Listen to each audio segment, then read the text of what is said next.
Hello বন্ধুরা, আজ আমি বানাবো হ্যাপি হ্যাপি বিস্কুট দিয়ে কেক। এখানে আমি 3 প্যাকেট বিস্কুট নিয়েছি। বিস্কুটগুলো ভেঙে নিয়ে এর মধ্যে দিয়ে দিয়েছি 2 চামচ চিনি এবং 1 কাপ দুধ দিয়ে ভালো করে এটিকে ফেটিয়ে নেব।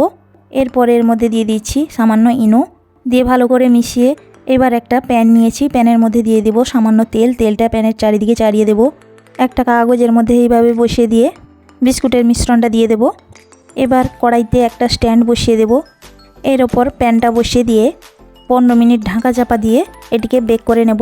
15 মিনিট পর এই দেখুন বন্ধুরা, একটা কাঠি দিয়ে দেখে নেব কেকটা ঠিক হয়েছে কিনা। কেকটা পুরোপুরি হয়ে গেছে। এবার এটিকে ডিমোল্ড করে নিয়েছি।